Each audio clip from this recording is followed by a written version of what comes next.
നമസ്കാരം. വേദാംഗ ജ്യോതിഷത്തിലെ അമൂല്യമായ അറിവുകളും ആധ്യാത്മിക ജ്ഞാന ഉപദേശങ്ങളും പകർന്നു തരുന്ന പ്രശാന്തം ആസ്ട്രോ ചാനലിലേക്ക് ഏവർക്കും സ്വാഗതം. ഈ ചാനൽ ഇതുവരെയും സബ്സ്ക്രൈബ് ചെയ്യാത്തവർ ഇപ്പോൾ തന്നെ സബ്സ്ക്രൈബ് ചെയ്യുക. നോട്ടിഫിക്കേഷൻ ലഭിക്കുന്നതിനായി ബെൽ ബട്ടൺ അമർത്തുമല്ലോ.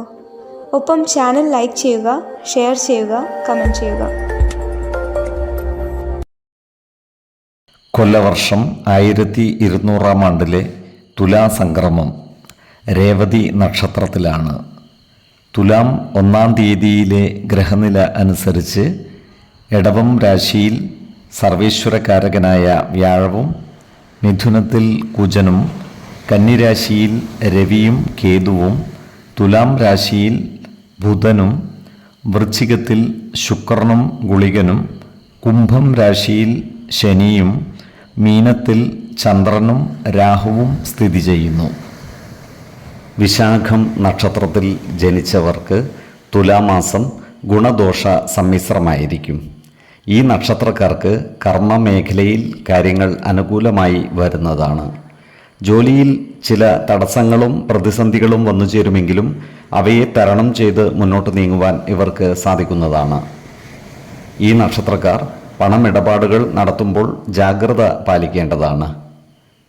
കുടുംബകാര്യങ്ങളിൽ മനോവിഷമം വന്നു ചേരുവാനുള്ള സാധ്യതകളും ഇവർക്കുണ്ട്. അത്തരം സന്ദർഭങ്ങളിൽ സമചിത്തതയോടെയും ശാന്തതയോടെയും കുടുംബകാര്യങ്ങളിൽ ഇടപെടുകയും ആത്മവിശ്വാസത്തോടെ മുന്നേറുകയും വേണം.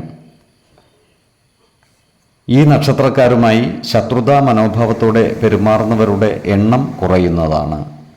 എന്നാലും ഇത്തരക്കാരെ തിരിച്ചറിഞ്ഞാൽ ഇവരുമായി നല്ല സ്നേഹസൗഹൃദ ബന്ധങ്ങൾ നിലനിർത്തി മുന്നോട്ട് നീങ്ങുവാൻ പരിശ്രമിക്കേണ്ടതാണ്. ഈ നക്ഷത്രക്കാരായ ഉദ്യോഗാർത്ഥികൾക്കും മറ്റു തൊഴിൽ അന്വേഷകർക്കും ജോലിയിൽ പ്രവേശിക്കുവാൻ അവസരം ലഭിക്കുന്നതാണ്. സർക്കാർ, അർദ്ധ സർക്കാർ സ്ഥാപനങ്ങളിലോ മറ്റു സ്വകാര്യ സ്ഥാപനങ്ങളിലോ ഇവർക്ക് ജോലി ലഭിക്കുന്നതുമാണ്. അതുപോലെ സഹകരണ സ്ഥാപനങ്ങളിൽ താൽക്കാലിക അടിസ്ഥാനത്തിൽ ജോലി ചെയ്യുന്നവർക്ക് സ്ഥിര നിയമനത്തിനായി അപേക്ഷകൾ സമർപ്പിക്കുന്നതിനോ മേലധികാരികളെ കാണുന്നതിനോ അനുകൂലമായ കാലമാണ്. ഈ നക്ഷത്രക്കാർ ഏറ്റെടുക്കുന്ന എല്ലാ കാര്യങ്ങളിലും ഈശ്വരാനുകൂല്യം ഉണ്ടാകുന്നതാണ്. അതുപോലെ ഇവർക്ക് വിനോദയാത്രകളിലും വിവാഹാദി മംഗളകർമ്മങ്ങളിലും പങ്കെടുക്കുവാനുള്ള അവസരം ഒത്തുവരുന്നതുമാണ്. തുലാക്കൂറുകാരായ ഈ നക്ഷത്രക്കാർക്ക് മാസത്തിൻ്റെ 2-ാം പകുതിയിൽ സാമ്പത്തിക പ്രതിസന്ധികൾക്ക് പരിഹാരമാവുകയും കർമ്മ മേഖലയിൽ ഉയർച്ച ഉണ്ടാവുകയും ചെയ്യുന്നതാണ്. വൃശ്ചികക്കൂറുകാരായ ഈ നക്ഷത്രക്കാർക്ക് ധനധാന്യ സമൃദ്ധിയും ആരോഗ്യവും ദാമ്പത്യ സൗഖ്യവും അനുഭവവേദ്യമാകുന്നതുമാണ്. ഇവർക്ക് വിദേശയാത്രയ്ക്കുള്ള യോഗവും കാണുന്നുണ്ട്. ഈ നക്ഷത്രക്കാർ ആരോഗ്യകാര്യങ്ങളിൽ ഒരു പ്രത്യേക ശ്രദ്ധ പുലർത്തുന്നത് ഗുണകരമായിരിക്കും. 7, 17, 27 തീയതികൾ അനുകൂലമാണ്. ഈ നക്ഷത്രക്കാർ ജനിച്ച സമയത്തെ അടിസ്ഥാനമാക്കിയുള്ള ജാതകത്തിലെ ലഗ്ന രാശിയുടെയും ലഗ്ന അധിപന്റെയും സ്ഥിതിയും ശുഭ പാപ ഭാവങ്ങളുടെ സ്ഥിതിയും ഓരോ രാശിയിലെയും ഗ്രഹങ്ങളുടെ സ്ഥിതിയുമനുസരിച്ച് ഇവരുടെ പൊതുഫലത്തിൽ ഏറ്റക്കുറച്ചിലുകൾ ഉണ്ടാകുവാനിടയുണ്ട്.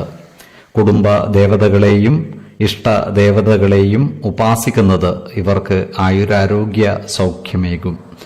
ഇഷ്ടദേവതാ മന്ത്രം 108 തവണ ദിനംതോറും ലിഖിത ജപം ചെയ്തു വരുന്നത് ഇവർക്ക് സർവ്വ ഐശ്വര്യങ്ങളുമേകും.